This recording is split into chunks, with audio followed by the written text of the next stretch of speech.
Alain Soral, bonsoir. Bonsoir. Ce début d'année a été marqué par la mort d'un certain nombre d'artistes. De quoi ces décès sont-ils le signe ? Je ne sais pas de quoi ils sont le signe, mais en tout cas pour moi qui vais avoir 58 ans cette année, avec la mort du chanteur de Motörhead, Lemmy, la mort de David Bowie qui nous a surpris, et puis je parlerai après incidemment de la mort de Pierre Boulez qui a été assez occulté par la mort des deux autres. C'est un peu aussi ma jeunesse qui disparaît progressivement. Moi j'arrive à un âge où il y a de plus en plus de morts, quoi. Et ça m'a fait penser à deux choses. D'abord, j'aimais bien les deux. J'aimais bien Lemmy et j'aimais bien Bowie, ce qui a vraiment rien à voir. Parce que j'aimais bien Lemmy parce qu'il s'inscrivait dans la tradition du rock and roll pour, on va dire, pour ouvriers, pour hommes pauvres, pour qui le rock and roll était l'expression quand même d'une certaine insoumission, d'un certain rapport à la vie brutale. Et j'étais en plus allé le voir au Zénith, je crois que la dernière fois qu'il s'est produit en France. J'avais eu le plaisir d'aller l'écouter. C'était pas spécialement de ma musique, mais ça m'avait rappelé par la clientèle que c'est un type qui faisait d'énormes salles. Hein. Lui, il jouait pas au Bataclan, hein, devant des bobos. Et qu'en fait, c'était vraiment le hard rock, puisqu'on parle de hard rock. C'était vraiment la musique du prolétariat européen, hein, de la musique du petit blanc pauvre. Et là, on voyait ce qui était assez émouvant. Des générations de types habillés en noir avec des t-shirts la mort là. On voyait des gros mecs à moitié chauves de 60 ans et des petits jeunes de 18 ans avec à peu près tous cette espèce de look européen qu'il y a à voir avec le hard rock et qui est une esthétique et une sociologie dont on parle assez peu parce qu'en fait c'est pas débranché. Et Lemmy était un peu l'espèce de statue du commandeur de cette tradition du rock and roll un peu brut, un peu simple, un peu assoumis, basé sur jouer de plus en plus fort, sur des riffs assez simples.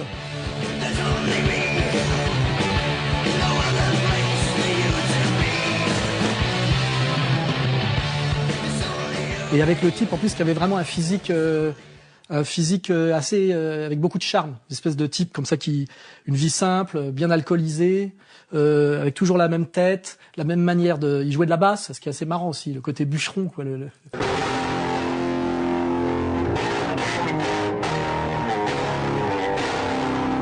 Et puis aussi, il avait un certain goût pour la collection de certains objets qui pouvaient nous le rendre assez sympathique dans son insoumission à l'idéologie dominante. Everybody collects something, right? Drummer in my old band used to collect elephants. There's elephants all over his fucking apartment. I think my collection is more interesting. Donc la mort de Lemmy m'a dit c'est la fin d'une certaine époque assez pure, assez héroïque et assez sociale du rock'n'roll. Hein, parce qu'il faut oublier que le rock'n'roll c'est pas uniquement le vecteur de l'idéologie libérale libertaire. C'était aussi dans les années 60 qui veut nous amener à Bowie, notamment dans la société anglaise, puritaine, un peu dure, avec les enfants en uniforme, les châtiments corporels, l'esprit assez légitime et authentique d'une insoumission, d'un désir de révolte, de rêve, d'une autre vie, avec aussi, faut pas l'oublier, beaucoup de talents, des grands mélodistes, des gens capables de sortir des nouveaux sons, de tirer parti de la technologie naissante, de ce qu'on appelait le studio, la table de mixage, etc. Et Bowie, même si c'était pas tout à fait la musique, moi je suis plus à la fois plus on va dire Stooge, ou Robert Wyatt, je me situe à la fois d'un côté plus artistique, plus underground ou alors plus rock'n'roll. Je reconnais que c'était un grand artiste de la pop musique et le fait qu'il soit mort comme ça de manière brutale juste après la sortie de son dernier disque qui est en plus très bon à 70 ans, c'est aussi la marque de la fin d'une époque, qui est l'époque héroïque de la pop musique. Imaginative. Ça correspond aussi à une époque qui est la fin des années 60 qui ont été, je dirais, cet espoir qui a commencé à être mis à mort par l'assassinat de Kennedy, de cette jeunesse occidentale qui, à la suite de Kerouac, rêvait d'un autre Occident, de sortir des rapports Est-Ouest, de sortir d'un pur matérialisme, d'échapper à une certaine autorité dure liée à la société puritaine, anglo-américaine, etc. Donc Lemmy qui meurt, Bowie qui meurt, c'est quand même me dire on arrive à la fin d'une époque et surtout il n'y a pas eu tellement de relève en réalité. C'est ça l'idée, c'est que il n'y a pas de type de la stature de Bowie par rapport à ce qu'on a aujourd'hui en musique, c'est des géants. Et surtout c'est une époque d'artisanat. C'est ça qu'il faut bien comprendre et remarquer, c'est que ce sont des types qui bricolent. à une époque où tout est à créer, hein, au niveau de cette nouvelle mise en place de la musique pour jeunes à travers le micro-sillon ou le concept album, la chaîne stéréo, tout ça. Et là, disparaissent les uns après les autres les grands personnages de cette époque qui ont été les gens, parce qu'ils avaient 10-15 ans de plus que moi, les gens qui ont accompagné ma jeunesse. Quand j'ai commencé à écouter de la musique à 14 ans, et c'est allé au milieu des années 70, et effectivement, on se posait la question si on préférait les Beatles, les Rolling Stones, la place de Bowie si c'était pas trop une musique pour minets. Vous imaginez qu'à l'époque, on traitait Bowie de chanteur pour minettes.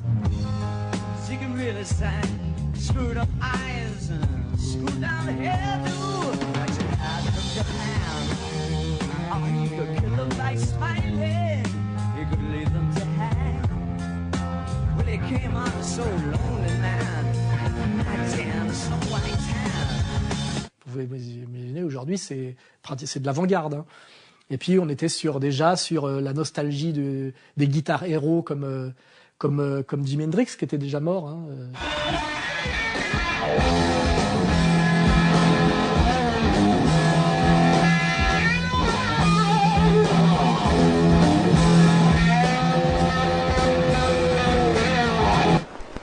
C'est-à-dire que moi, en 74, quand j'ai commencé à écouter de la musique, pour moi, j'étais déjà dans le rétro. On avait déjà le sentiment que la grande aventure géniale de la pop musique, de la musique pour jeunes, c'était 1963-1973. Moi, j'ai commencé déjà à écouter des types qui commençaient à laisser la place. Et puis après, il y a eu le sursaut du punk, qui a été une espèce de grand nettoyage d'un rock qui commençait à être décadent, soit parce que c'était du jazz rock, soit c'était parce que du rock progressif symphonique.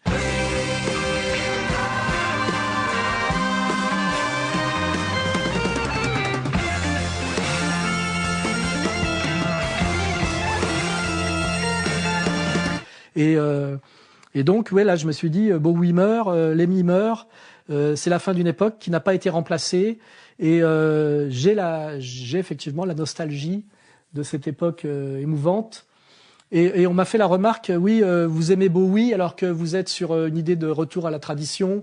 Bowie, c'était un type un peu habillé en femme, c'était la drogue, etc.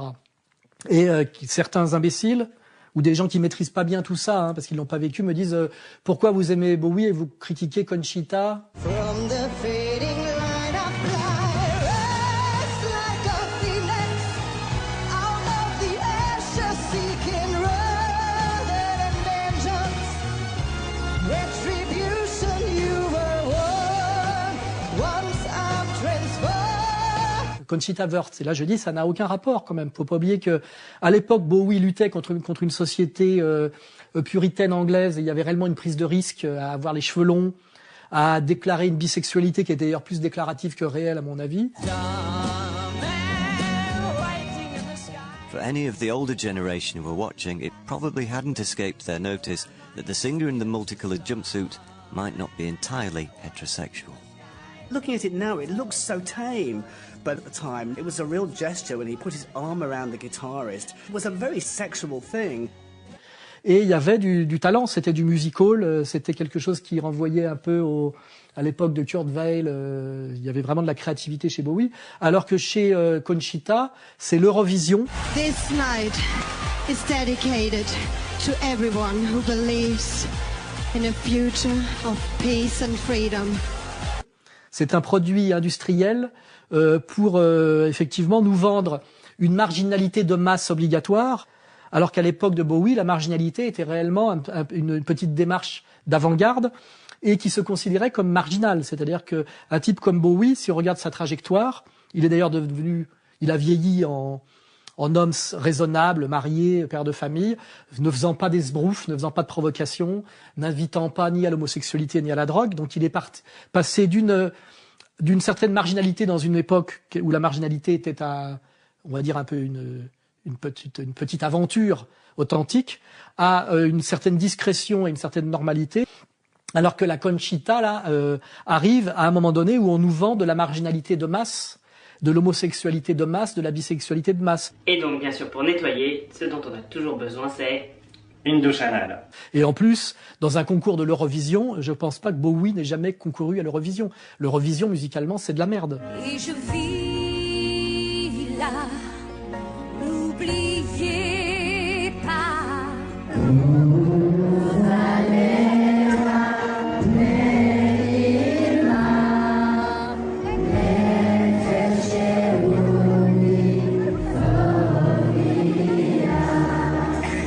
C'est le franc-prix de la musique, quoi. Et donc, ne confondons pas les deux. C'est toujours pareil, resituons les choses dans leur histoire. Il y a eu réellement un charme et un génie de l'épopée musicale pop marginale anglo-américaine, disons au début des années 60 jusqu'au début des années 70. Et ça, on ne peut pas le nier. C'est pas parce qu'à un moment donné, il y a une récupération et qu'il y a même une manipulation, récupération par le capitalisme dans sa forme libérale, libertaire d'une certaine musique pop qu'il faut nier le génie, le talent de certains individus comme Bowie, comme les Beatles, comme les Rolling Stones, comme Robert Wyatt, comme les Stooges. Je sais pas si on veut dire Stooge ou Stooges. Enfin bon, il faut pas jeter le bébé avec l'eau du bain, hein. Voilà. Et c'est pas, je veux dire, David Bowie, c'est pas Madonna.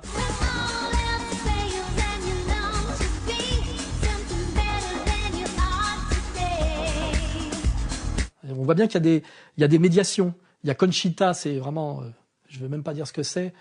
Je préfère pas employer de gros mots. Et puis il y a Bowie, qui est l'époque héroïque, l'épopée. Et puis entre les deux, on a Madonna, qui sont déjà l'industrie rentabilisée, certains combats transgressifs menés par d'autres à d'autres époques, etc. Et on est vraiment dans une perspective d'effondrement en réalité, effondrement de la créativité, effondrement du talent. À tous les niveaux. Voilà. Donc nous sommes dans une période sombre de ce point de vue-là, au niveau de la créativité musicale. Et je fais remarquer d'ailleurs que quand je vois des jeunes là faire de la musique, je parlerai pas du rap parce que pour moi c'est. Y'a que des salopes, j'ai une vue d'ensemble. Mouille dans leur string toute la nuit en tremble. Tu veux cacher ce que j'ai cru entendre. On n'a pas élevé les crues ensemble. Continue de chasser. Ouvrir ton trou de balle et passer. T'es chelou comme de la crème passée. Comme une salope qui veut se caser. Tous unis, tous unis, tous unis. Chrétiens, juifs, musulmans, soyons frères. L'union pour nous, c'est la plus belle arme. Tous unis, tous unis, tous unis. C'est aussi un effondrement hein, de la subtilité, de la conscience, de la sensibilité artistique. On voit bien que nous avons aujourd'hui des jeunes qui, par leur gestuelle, singent quelque chose qui s'est mis en place en 1960. Hein. 60, 70, 80, 90, 2008, ça veut dire que ça fait 50 ans que ça n'a pas bougé.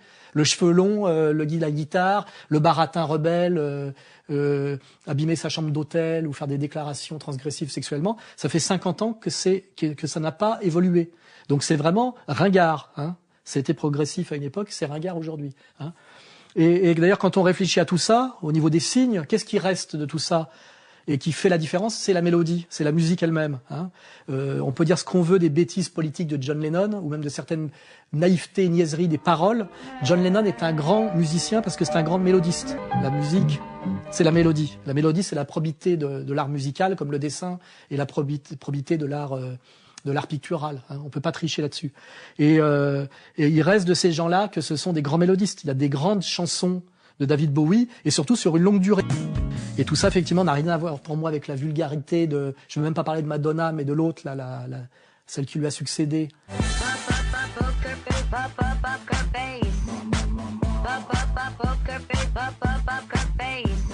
Lady Gaga, ouais, tu vois, on n'est pas dans le Lady Gaga, ni dans le Conchita.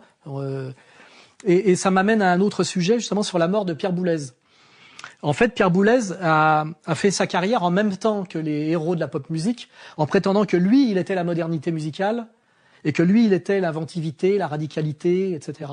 Une musique contemporaine, révolutionnaire.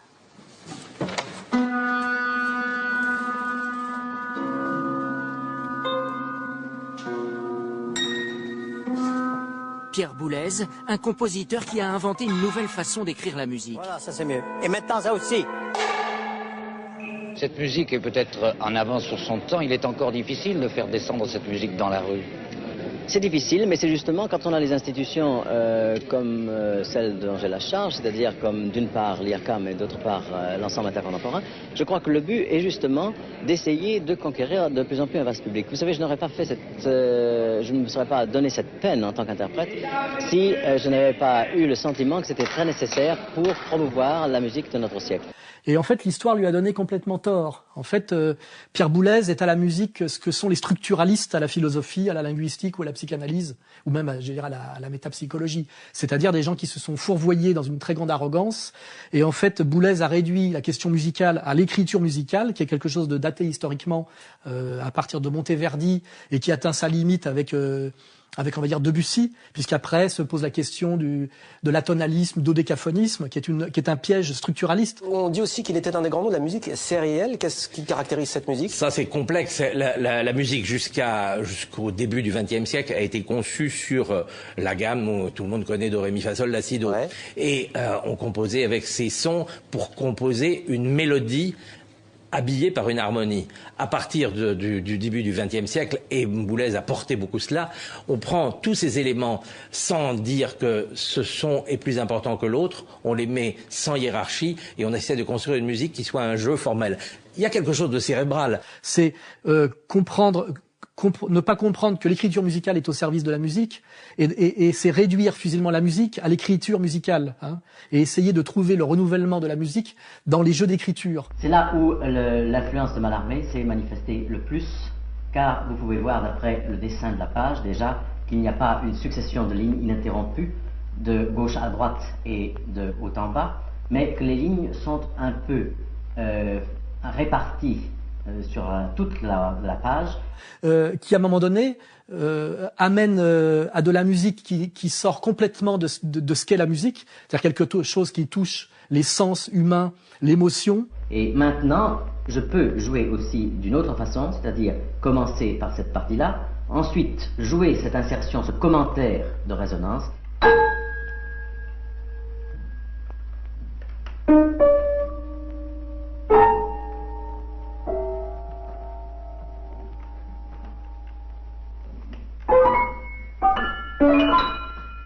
Et la première réponse à ce fourvoiement, qui commence à mon avis avec, peut-être pas avec Berg, mais avec Schoenberg en tout cas, c'est le jazz.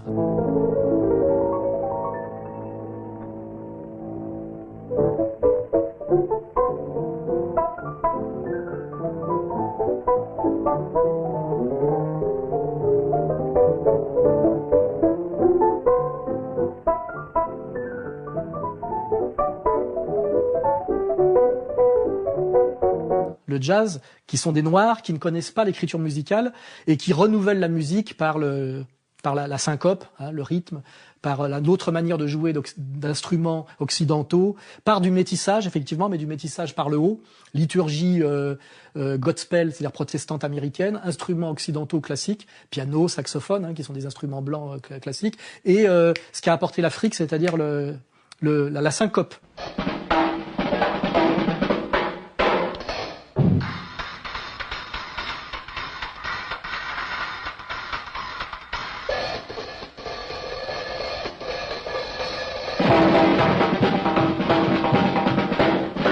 Qui n'existe pas nulle part dans la musique classique. Hein. Le sautillement, ça n'existe pas ça. Hein. Chez Bach, chez Beethoven, nulle part ça n'existe. Et ça change tout. C'est ce qui correspond au niveau de l'équitation au trot. Le trot, c'est ni de la marche ni du galop. Hein. Voilà. C'est des digressions pour les gens qui s'intéressent à la musique. Donc Boulez, lui, avec une extrême arrogance en tant que musicien d'État, c'est-à-dire payé par l'État, c'est l'IRCAM, prétend qu'il est la modernité dans les années 60 et qui révolutionne la musique. L'IRCAM, c'est entre autres choses, toutes les techniques de pointe mises au service de toutes les formes de la recherche musicale. Mais sur quoi toutes ces recherches vont-elles déboucher? Nous allons déboucher sur de nouvelles œuvres. Nous allons déboucher certainement peut-être sur de nouveaux instruments. Nous allons déboucher sur de nouvelles façons de jouer, sur de nouvelles façons d'envisager toute la participation musicale même. Il est un arrogant, entièrement fourvoyé, dont il ne restera que le fait que c'est on va dire un bon chef d'orchestre, parce que c'est un grand connaisseur de la musique. C'est un musicologue. Mais en tant que créateur de musique, c'est zéro. C'est zéro, c'est de la merde, c'est ridicule.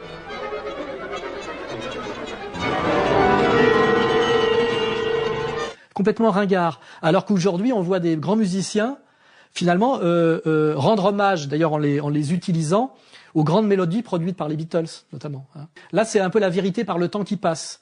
Nous avons finalement 3 personnes qui sont mortes en même temps. Lemmy qui montrait ce que le rock'n'roll avait été, c'est-à-dire quelque chose une espèce de réponse virile à une époque sans doute de dévirilisation par le secteur tertiaire et le salariat. Ça correspond un peu au sursaut romantique qui a lieu dans les arts de l'écriture en France au moment de la disparition définitive de la monarchie traditionnelle, le sursaut romantique. Ça a un peu à voir si on fait un parallèle. Donc il y a Lemmy, le rock'n'roll pour ce qu'il a d'admirable, sursaut viril dans une période qui l'est plus du tout. La créativité chez Bowie par la mélodie, parce que ce qui reste en dernière instance, c'est les chansons. Et puis Boulez, le prétentieux, payé par l'État, musicologue d'État, arrogant, méprisant. Je me rappelle de phrases où Boulez se permet de mépriser Erik Satie pour la simplicité de ses constructions musicales. Le grand musicien de Satie et de Boulez, c'est Satie.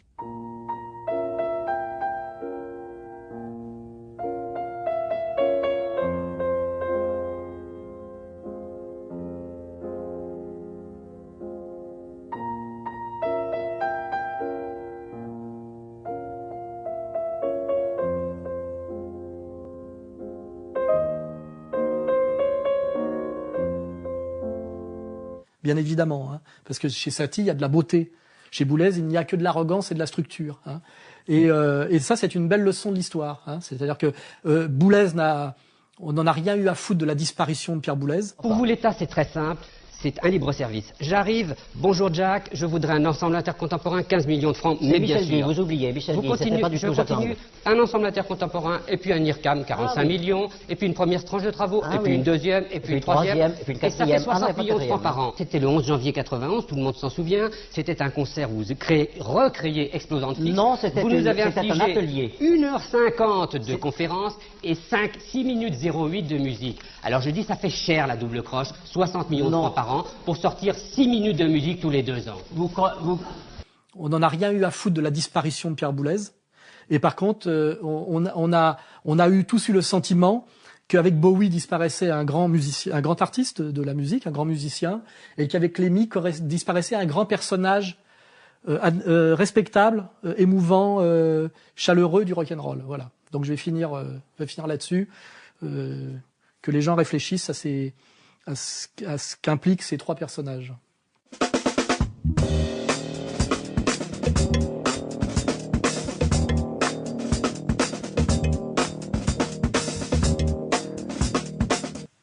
Oui, tout se passe malheureusement comme je l'avais prévu et comme je l'anticipais.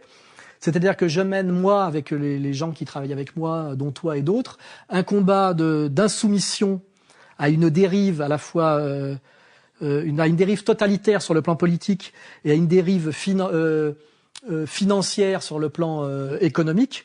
C'est-à-dire que j'essaie de maintenir finalement un certain idéal, on va dire, républicain, peut-être par naïveté, parce que j'y ai cru quand j'étais enfant. J'ai vu liberté, égalité, fraternité marquée au frontispice de l'école communale gratuite, obligatoire et généreuse des années 60 de la banlieue parisienne. Et moi, je suis simplement sur des positions qui étaient les positions de tout intellectuel de gauche, on va dire, des années 60-70. Il faut stopper l'émigration officielle et clandestine. Il est inadmissible de laisser entrer de nouveaux travailleurs immigrés en France, alors que notre pays compte près de 2 millions de chômeurs français et immigrés. Et en maintenant ce positionnement face à une trahison totale des élites politiques, médiatiques, qui obéissent en fait à nos élites oligarchiques, c'est-à-dire à nos élites économiques, je me trouve totalement en porte-à-faux avec ces élites, qui ne pouvant pas me répondre sur le plan du dialogue intellectuel, parce que je les mets minables, ce sont des menteurs évidents, et des tricheurs et des traîtres évidents, aujourd'hui me persécutent par l'outil qu'on n'appellera pas la justice, mais l'institution judiciaire. L'institution judiciaire qu'ils ont totalement soumise. Les procès Aziza permettent de vérifier par les condamnations astronomiques que je subis, puisque là, sur simplement 2 procès, il va y en avoir un 3e d'ailleurs, je prends 57 000 € de condamnation à la 17e chambre, d'ailleurs pour délit d'opinion. En fait, pour plus que délit d'opinion, parce qu'en fait, quand on regarde ce que je dis, normalement, si on respectait la loi, ce n'est même pas condamnable. Aziza, je te veux si tu veux de moi, danse avec moi. Si tu crois que ta vie est là, ce n'est pas un problème pour moi. En fait, je prends 57 000 € de condamnation pour insoumission à un personnage qui incarne et qui représente toute la dérive oligarchique, communautaire, anti-républicaine, anti-laïque et anti-égalitaire, qui est la situation objective de la France depuis le milieu des années 80. Enfin, une dérive. Ouais. D'autre part, je voulais dire que dans ma carrière de journaliste, tout au long de ma carrière de journaliste, j'ai toujours défendu Israël. Je me suis toujours attaqué aux islamistes. Vous l'avez un peu évoqué tout à l'heure, Monsieur le Président. Je voulais vous poser une question à propos de ce qu'on appelle l'affaire Dieudonné. Qu'est-ce qui est le plus dangereux, pour vous et pour la société française? C'est le fait que Dieudonné veuille fédérer avec Alain Soral une France antisémite, black, blanc, beurre. La France est en train de devenir une dictature oligarchique et communautaire qui d'ailleurs ne se cache de moins en moins. Parce que aujourd'hui, il est admis maintenant que la France et Israël sont des nations sœurs. Ce lien particulier avec Israël, ce lien particulier, il est unique. Pourquoi? Parce que nous sommes deux nations sœurs qui, chacune à notre manière, parce que nous savons le poids de l'histoire, portons une part de l'universel. Il est admis aujourd'hui que le Premier ministre en exercice est un type qui a été naturalisé français très tardivement et qui est éternellement attaché non pas à la France mais à Israël. Par ma femme, je suis lié de manière éternelle à la communauté juive et à Israël, quand même. Manuel Valls, qui, avec l'ombre de Bernard-Henri Vide derrière lui, déclare qu'aujourd'hui, les Juifs ne seraient pas des gens qu'on n'aurait pas le droit de stigmatiser car ils ont intégré totalement le pacte républicain, mais qui seraient des gens qui seraient l'avant-garde de la République. Les Juifs de France sont plus que jamais les Français à l'avant-garde de la République et de nos valeurs. Je suis aujourd'hui un insoumis, donc un goy, un brave goy, effectivement, qui n'a pas envie de vivre, de se soumettre à Monsieur Aziza. Voilà. J'espère que ça tombe encore pas sous le coup de la loi, mais peut-être qu'à un moment donné, on va promulguer un décret qui interdira simplement de critiquer un individu dès lors qu'il se présente comme juif. On n'est pas loin d'y arriver. Est-ce que d'accepter d'être l'avocat de M. Soral est un acte de Vous pouvez ne pas répondre. De votre part. Non, c'est la fidélité pure et simple à mon serment que j'ai prêté. Oui. Vous auriez défendu Eichmann, Hitler, 6 millions de Juifs de France ont été déportés, assassinés. Si on continue comme ça, comme on est là, les génocides, ils ne sont pas derrière nous. Ils sont devant nous. Ils sont devant nous. Et ça, je pense que quelqu'un comme Alain Soral, il en est parfaitement conscient. Si vous voulez sortir d'une guerre civile, vous ne le faites pas sur le devoir de mémoire. Vous sortez d'une guerre civile par le pardon, pas par la mémoire.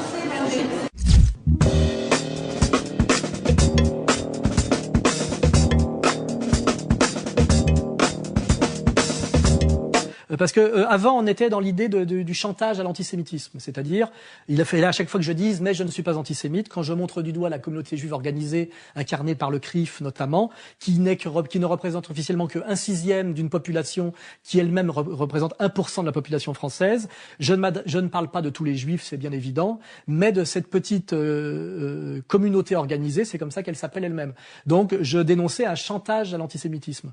Mais aujourd'hui, ça va bien au-delà de ça. On est dans l'inversion accusatoire systématique. C'est des gens qui se revendiquent comme membres du peuple élu. Dieu a voulu montrer, à toutes les nations du monde, la suprématie du peuple d'Israël, celui qui est capable de recevoir du pain qui vient du ciel, de boire de l'eau qui vient de la terre, d'être protégé par des nuages avec un masgan à température ambiante.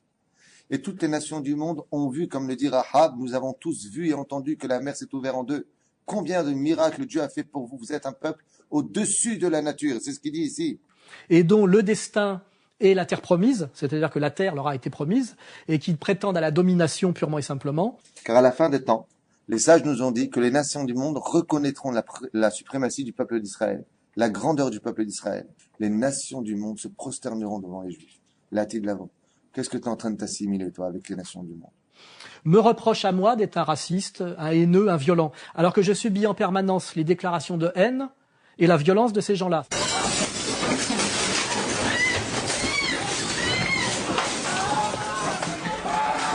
Vous auriez pu féliciter, c'est excellent. Merci. C'est pas grave, merci de faire de moi.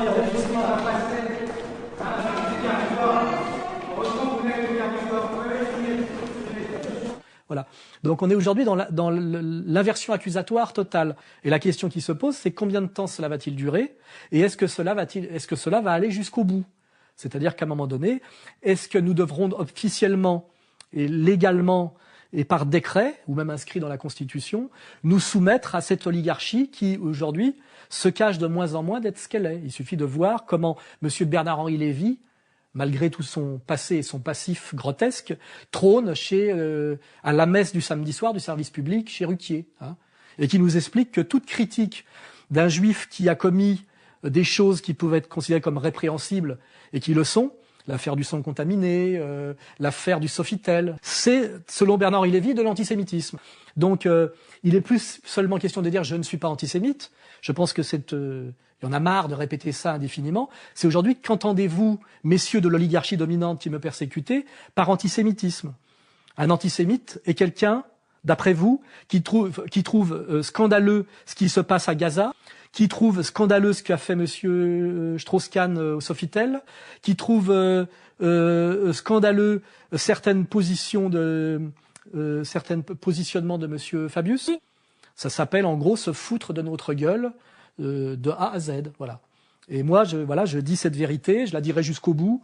On va voir ce que ça va me coûter, peut-être la vie à la fin. Hein. Mais de toute façon, je pense que c'est un combat qui est engagé, qui engage la survie de la France. Hein. La langue française, qui est peut-être ce qui a des choses les plus précieuses dans ce pays, c'est à un juif, et quel juif, Rachi, que revient le mérite de l'avoir quasiment inventé.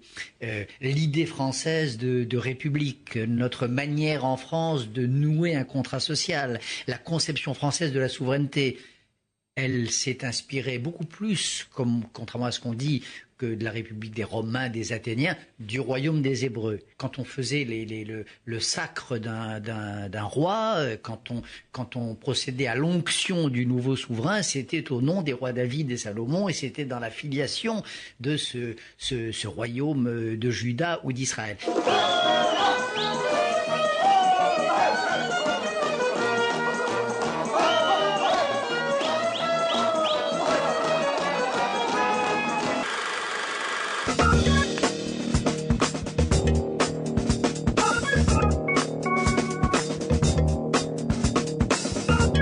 Il a agressé mon ex-femme, ma fille, ma belle-mère, la tante aveugle de ma femme. Comment je pourrais faire? Je ne connais pas les numéros par cœur. Ah bah, il fallait pas être aveugle. Oh, écoutez, monsieur, ne dites pas une chose pareille. Oh, non, mais écoutez, faut pas faire des... Ah, il faut pas, rien à foutre, hein. Elle s'est mariée avec Soral, fallait se marier avec quelqu'un d'autre. Il faut pas. Par contre, il faut mettre toute la France sur le dos des Juifs. Salope, ta gueule, la belle, je te pose une question. Il a provoqué la mort d'une personne. Oui, Benoît. Oui. Ça va? Oui, toi. Ouais, très bien, merci. Non, là, je voulais te souhaiter toute ma condescendance. Pardon? Je voulais te souhaiter toute ma condescendance. J'ai aucune envie de te parler, donc... Non, attends. Moi, je te propose, tu pourrais venger ton père, on pourrait faire un match de boxe qui serait médiatisé, on pourrait gagner du fric. Il se permet depuis des mois et des mois d'harceler des gens par des moyens qui tombent gravement sous le coup de la loi. Même le rédacteur en chef de Rue 89, trop favorable au Hamas pour le pirate, a droit à une visite de la police en pleine nuit. Encore un coup tordu signé Lucan.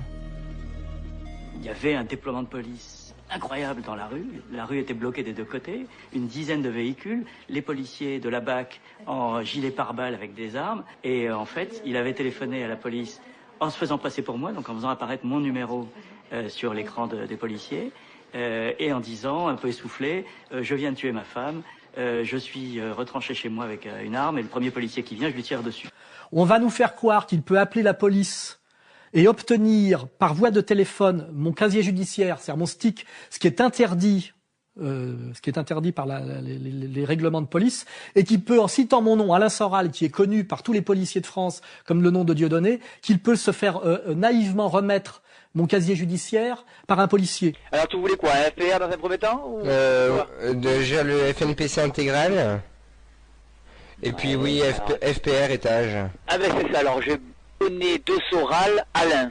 Voilà, ça il est né à Aix-les-Bains et il a un sacré pédigré. Hein. Alors il a 5 dossiers chez nous. Il est évident que ce petit Grégory Shelley, qui a l'impunité totale et dont on prétend qu'il serait intouchable parce qu'il vit en Israël. C'est le problème, c'est que côté français, il y a une dizaine de plaintes minimum, je ne les ai pas toutes recensées. Il y a une instruction judiciaire qui a été ouverte, il y a un juge d'instruction qui a été nommé, il y a une deuxième instruction qui devrait être lancée prochainement. Et la clé est en Israël, elle n'est pas en France. Et je vous rappelle qu'il n'y a pas d'accord d'extradition, ni pour les escrocs, ni pour les voyous, ni pour les assassins entre la France et Israël. On nous fait croire qu'il est intouchable alors qu'il est en Israël, alors qu'il se permet de m'appeler au téléphone sans masquer son téléphone avec un 07. C'est-à-dire qu'il est évident que ce petit Parisien français juif ne passe pas son temps dans une obscure bourgade de la Palestine occupée. Il est régulièrement à Paris, car c'est un Français et un Parisien. Mais par contre, il faut savoir que ces gens-là ont l'impunité totale pour menacer de mort et organiser des agressions contre moi. Parce que quand ils balancent sur Internet mon numéro de téléphone, mon adresse, etc., ils le revendiquent, c'est pour pousser à mon agression. Sachant que j'ai déjà été agressé 4 fois en commando, que ces agressions pour lesquelles j'ai porté plainte à chaque fois et demandé protection policière ont toujours été classées sans suite, et que donc on est dans un univers où un type comme moi, simple Français, qui défend la France républicaine, égalitaire et laïque, est systématiquement agressé et menacé par des juifs de combat qui se revendiquent comme tels et qui ne sont jamais poursuivis par la République française. Il se permet aujourd'hui non seulement de me harceler et de me mettre en danger de mort, mais il se permet d'insulter par des messages que nous avons enregistrés la police et la justice. Alors, t'es en train de règle, j'ai entendu le bip, c'est Greg, tu m'entends? C'est moi qui ai donné ce numéro, va porter plainte, je vous inquiète tous, je vous inquiète tous, je vous inquiète tous. En disant, je suis au-dessus en France de toute action légale de police et de justice, je fais ce que je veux. Et je pense qu'il a raison, c'est vrai. Allez, couchez en panier, fils de pute. Pas bouger, chien. Et le blanc, pas bouger, fils de pute. Et le blanc, bouchez le blanc. Et moi, effectivement, je mène un combat qui rejoint à peu près le combat qui était celui des dissidents soviétiques à l'époque de l'URSS la plus indéfendable. Et je pense aussi que beaucoup de Français s'en rendent compte. Je suis, malgré moi, en essayant simplement de rester fidèle à une certaine idée de la France, de la laïcité et de l'égalité républicaine, en train de sombrer sans m'en rendre compte dans une certaine forme d'héroïsme. J'en suis même moi-même interloqué.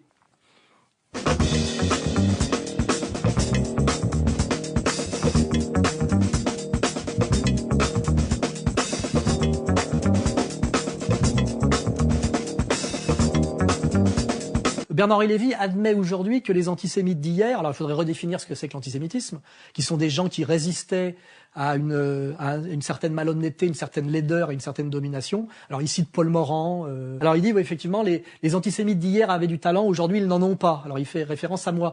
Mais on dit la même chose pour Dieudonné par rapport à Coluche. Coluche aurait eu du talent à l'époque, ou Desproges, mais Dieudonné n'en aurait pas. Desproges est allé plus loin que Dieudonné pourrait en rêver lui-même. La différence, c'est que Dieudonné présente un discours ouvertement politique sous une forme facétieuse, alors que Desproges prend l'air doctoral pour dire ce qu'il vit lui-même comme autant de conneries. Donc Dieudonné, c'est le contraire de Desproges. C'est le contraire parfait. Libre à eux de penser qu'on n'a pas de talent. Mais moi, ce que je pourrais répondre pour être un peu taquin, c'est que les Juifs aussi de l'époque de ces grands antisémites avaient un autre talent que Bernard-Henri Lévy.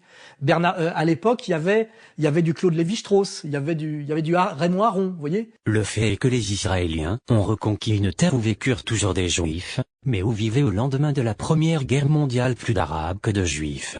Un observateur qui se veut impartial, juif ou non, peut plaider le dossier arabe. Raymond Aron. Mémoire. Qui étaient quand même des Juifs souvent universalistes et de talent. Et puis il y avait encore avant, à l'époque de Céline, il y avait Proust. Alors je réponds à cette petite de Bernard-Henri Lévy, qu'il n'est ni un Juif du calibre de Raymond Aron, de Claude Lévi-Strauss ou de Marcel Proust. Hein, voilà. Les Roumains, les Égyptiens et les Turcs peuvent détester les Juifs. Mais dans un salon français, les différences entre ces peuples ne sont pas si perceptibles, et un Israélite faisant son entrée comme s'il sortait du fond du désert, le corps penché comme une hyène, la nuque obliquement inclinée et se répandant en grand salam, contente parfaitement un goût d'orientalisme. Seulement il faut pour cela que le juif n'appartienne pas au monde, sans quoi il prend facilement l'aspect d'un lord, et ses façons sont tellement francisées que chez lui un nez rebelle, poussant, comme les capucines, dans des directions imprévues, fait penser au nez de Mascari plutôt qu'à celui de Salomon. Marcel Proust. À la recherche du temps perdu.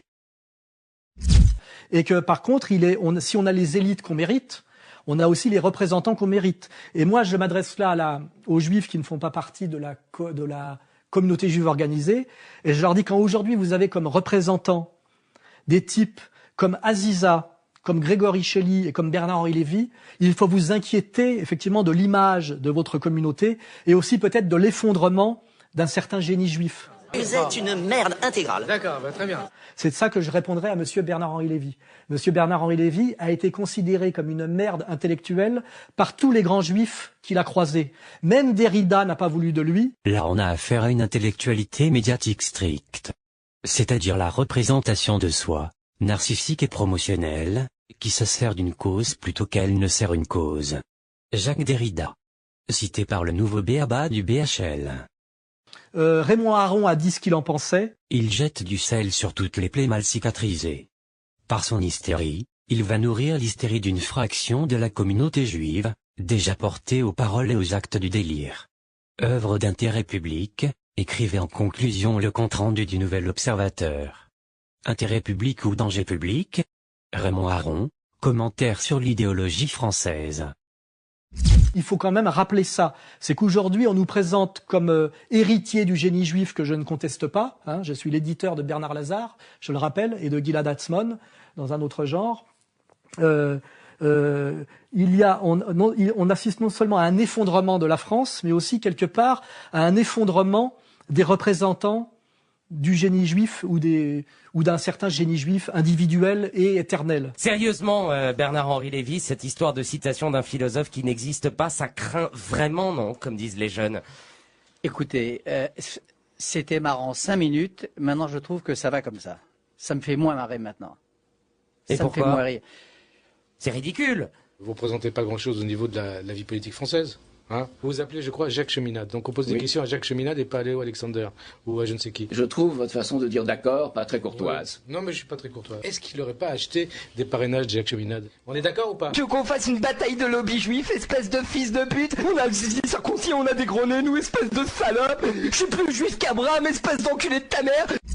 Hein, et Bernard-Henri Lévy est la plus grande preuve et le plus grand stigmate de l'effondrement du génie juif en France. Voilà. Et je pense qu'il est de mauvais augure que les juifs soient représentés aujourd'hui en France par Aziza, Grégory Shelley et Bernard-Henri Lévy.